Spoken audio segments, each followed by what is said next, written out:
What is up, everybody? This is TCOY, also known as Richard. I'm coming back to you with another HRE game.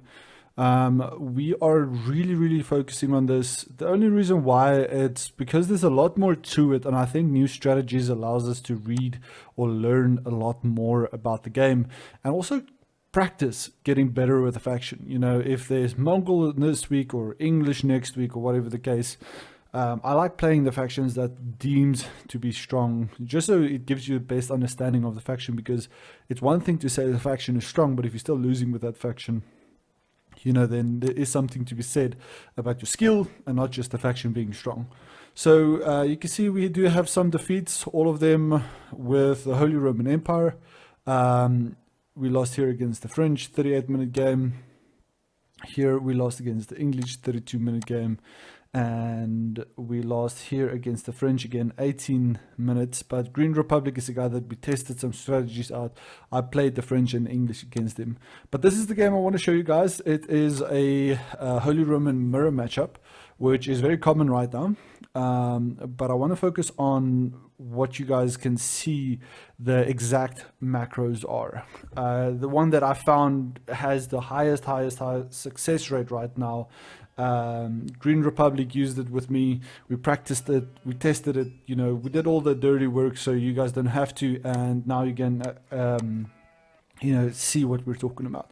So immediately I start with 6 on food. It's, in my opinion, it's a lot easier to go 6 on food and then get your second scout out. As soon as the second scout out gets out, you micro the villagers, so you don't have that, I want to say, overwhelming, but it's probably just because of my skill level. And I wish, like Beastie Cutie said, I wish there was this like 1 second in the beginning of the game where you can have like a countdown before everything starts, because sometimes you start and you drag this box and you can't get your villagers selected.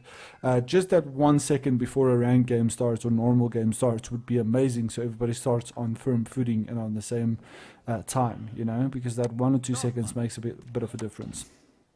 So we have 1 that built the house, 3 that went over to gold. This gold is quite far. If it was closer, I would have gone 3. As you can see right here, the gold is pretty close, so he goes on to 3. But I would argue that 4 is pretty much the safe number to get everything that you need, and you'll see where that comes into play, right? So we are macroing now onto the food, so 4 on gold, not moving the prelate. If this gold was like right here, yes, I could have moved the prelate to get the inspiration on, which is not important right now. You just want to make sure your food gets up, because you're using your food to keep the queue up, and at the same time, we have our scout right here. Second scout should be somewhere back here. Let's just close the map. There we go. I was right. So, okay, cool. There's the first scout, second scout, town center H. If you want to jump to the town center, you can press F1, you can press H. So I'm back here, I press F1. Nothing happens. F2, 3, 4, 5. F5. F5 on my keyboard is my town center. H is also town center. So you don't have to use 1, 2, 3. I like using 1, 2, 3 because they're close by. It's a lot easier to control them.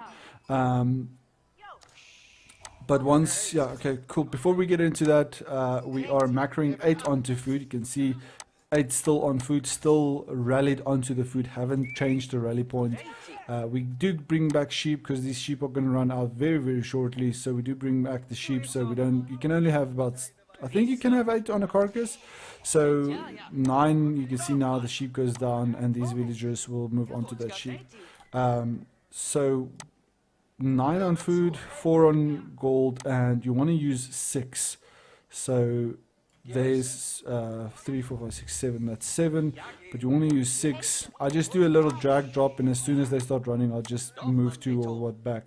But we get a nice little Archon Chapel placement down here, and this is where the big difference in the game starts. So we have our scouts, we have our town center, we have everything rallied onto food. We have 4 on food, 6 on Archon Chapel, and this is the easiest timing for me, because as soon as you go onto the Archon Chapel, you rally onto your straggler tree, because you built the 2 houses for population, right? You have the prelate here that can heal these units if they get raided. We have our scouts coming back, and the Archon Chapel will be the drop-off point. 6 villagers, as soon as they're done, you're going to put them onto the wood line, right? So you select them, build. You can see they just stood up there. So you build, shift-click the wood. They don't do that automatically. So from here, they're going to automatically go to the wood. We have our food. We have 8 basically on wood. You'll see that shortly. And the difference here is he drops his Archon Chapel here, which I don't understand why.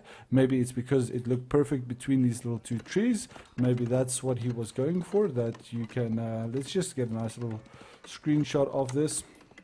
As soon as it goes up, you can see he went for an aesthetic Archon Chapel with a double tree here, and then you spent 100 wood on the mill and the lumber camp, which is if this was placed right here on the side, right here, that it wouldn't have been a problem. Our prelate goes and heals the villager that was being attacked. Our scout chases him off. And now you can see 6 villagers on the wood line. We had the 2 that's chopping the straggler tree. And we have 4, 5 on the 6 on the food. And that's just the food that's been rallied out of the town center, not skipping a beat. You can see now we are on 5 on food as well. What I did was I dropped a food villager and I pushed it onto the gold. You want to have 5 as soon as this age 2 feudal age starts, right? So now the goal is 300 wood, right? You can see he's on 6, and he has the mill. The mill, he gets the wheelbarrow immediately. I could have gotten wheelbarrow right now. I didn't. That's a mistake on my side.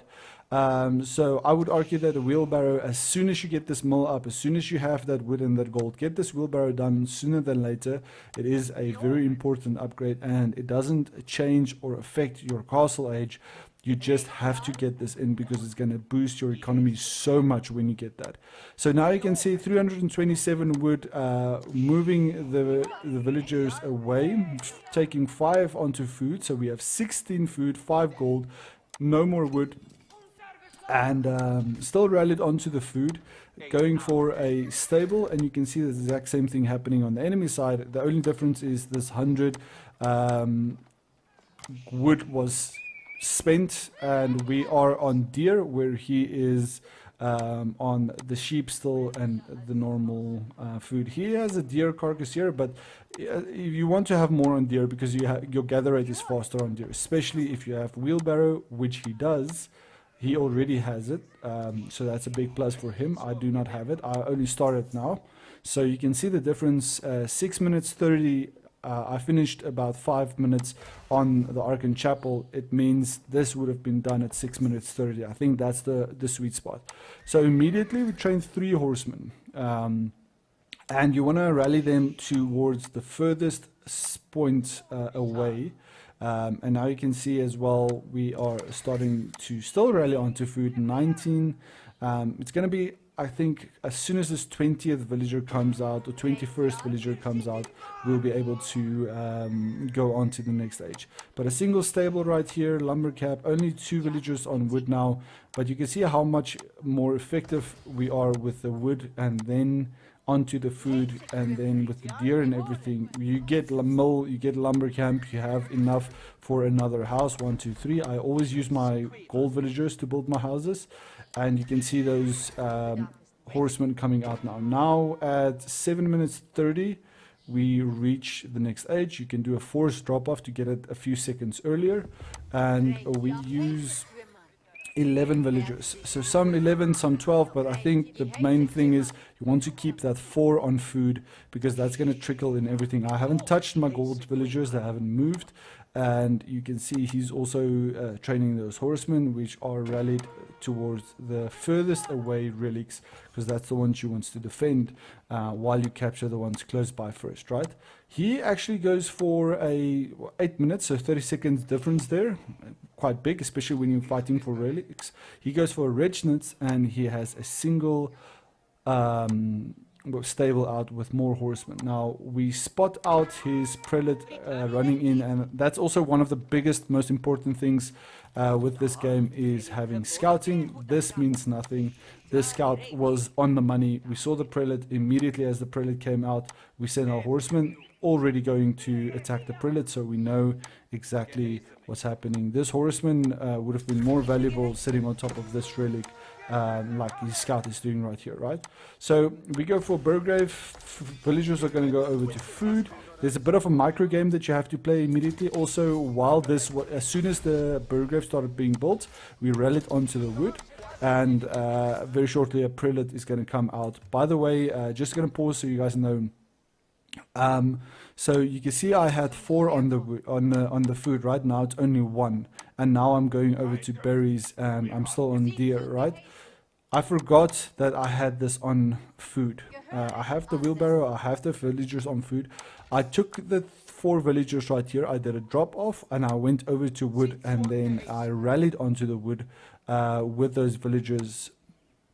So basically, as soon as this mill is done, you'll have the berries, you'll have the deer, you'll have your wood line. You can do this sooner, and the reason is you can see on population cap. I use a gold villager to rush up a house, or the gold villagers to rush up a house again. But as soon as you start building your Castle Age landmark, you want to start training your prelates. So this is the second prelate coming out. So one is on the map going out, second one is going out to the back right here, and our second prelate, the prelate, is the one that was inside the Archon Chapel. The next one is rallied to the Archon Chapel. So not 3 relics out, but a third one going in the Archon Chapel, so you can keep that 40% buff on top of your units while you're moving out, right? So we have the horsemen back here, keybind 4, so scout, town center, and at this point in stage I would even be inclined to change the town center from 2 to prelate on this, and this one maybe on 5. So 1, 3, 2, 5, 4. So I have full control of my army immediately where I need to be. You just double tap the number to jump around, and the Burgrave Palace is on the safe relic, because we want to get those units and protection on top of this prelate, and we want to harass with our horsemen at the back. As you can see, we picked off that prelate immediately, and with that, as soon as possible, get this little upgrade, especially against French or English players, so that you can fight those heavy knights. Maybe you throw in 1 or 2 spearmen in there instead of just men-at-arms. But you can see 1, 2, 3 men-at-arms coming out, going onto the food, house capped, men-at-arms coming out, and there we are picking off a scout here, immediately going for a Wallerlaw on this. Horseman, spearman, scout is going to get captured there, does the conversion. There's just a lot of micro that happens as soon as you reach the Castle Age. So we get 2 horsemen, and I think this is the reason why we won the game, because now we're coming back with the horseman, and he actually goes for a blacksmith, but he has a single stable out, and that stable is only producing lancers, which is the right call. You can see he picked up the first relic, he went with the Regnage, we went with the Burgrave, and now it's a timing battle thing. So we bring our units back because we want to secure the relics. So we already picked out the back one here because we converted. We picked up this front one here with the men-at-arms, and we are moving our armies out at the same time, building out the outposts, and I'm using any villagers anywhere, and now you can see why these food becomes important. I even sometimes drop the relic on the ground like this and then move around so I can actually just have the relic in my base. So you can focus on other things. Now we have a Lancer here that's against 2 horsemen and a scout. He's definitely going to win that fight, but you can see we respond by sending forward the army that we have. And even if we didn't have his horsemen, we could have trained a Lancer or 2 with the resources that we have. But you can see those men-at-arms coming out, and as soon as our army moves to the further away relics, while I'm running, you can see the men-at-arm upgrade just coming in, and very shortly the maces will also come in. So we are getting those upgrades just so we can deal with these Lancers more effectively. So now we pick up a he picks up a relic back here. So we just wait for the Warlord to get off, and then we go to pick up the prelate. So we have this relic secured. We have a forward relic with men-at-arms right here, and we have the men-at-arms on the lancer. You can see how effective they are just because of the numbers, and we pick off the second scholar on his side. So we still have all our scholars. You can see they took some damage. We have one there, second scholar's in here, and the other one is right there. So we didn't drop off this relic. So this one will pick up this relic and drop it off, but the main thing is going on to stone is the most important thing before 10 minutes if you can, but there's a lot to do in this stage of the game. So you can see now we have our army rallied on this relic back here. We don't have the upgrade of the maces right yet. We're getting spearmen, and then we'll get the upgrades on the spearmen because we know he's going into lancers. You can see triple lancers, but it's very difficult to get those lancer numbers up, especially when you are fighting a losing battle now with the berries, long distance chopping. You spent an extra 100 resources, so a lot more cleaner and a lot more effective to get these units out. And now you can see we take that extra prelate that was here on the gold, we send him to this relic, and another prelate forward to this relic, and now we start dropping off the relics back here. And then this prelate is supposed to go back in here instead of running all the way to go inspire the gold. I should have just dropped him back in here. This inspiration is from him when he was still standing around here. But now we pick up that relic right here, and you can see the spearmen are coming to support, and while they're rallied out, you must just bring the army together so you have some defense. You can see the lancer going straight for the prelate now. Use the Warlord. Every time you pick up the relic with a new prelate, you can go for a Warlord. He actually brings his prelate to try and snipe this, but we have the men-at-arms with the mace upgrades now. You can see that. More right here. And he has the knights, but we have our army right here at the back. So if we lose this prelate, we want to try and at least go for the fight. So you see what I mean. Spearmen were out of position. It would have been a different game if the spearmen were here. So he goes for the Warlord. We kill him before anything happens. That's about the 6th or 7th Warlord. Still villager production happening. 2 scholars coming out because we lost the 2. The first one right here and the second one right here. But now we have quite a big mass of units, and his lancers can't do anything because it's veteran spearmen and men-at-arms, and he taps out. So the point is, you want that gold. 5 is the number that you want. You want those 6 villagers as soon as your Archon is done. You can see I have all the outposts up. 5 outposts if I got lucky to get all 5 relics. If someone wasn't defending this, 5 relics would have been great. English, French, all of those factions won't really do much against you here because you do have spearmen, men-at-arms and landskenet to use at your disposal from that Burgrave, because you don't have any struggle to get those upgrades in just based on what your enemy is throwing at you. But I hope you guys enjoyed the video. You can see there is quite a bit of defeats. This is practicing the faction and making sure we, get the best information out there possible to you guys. But I hope this helps, and see you guys in the next video.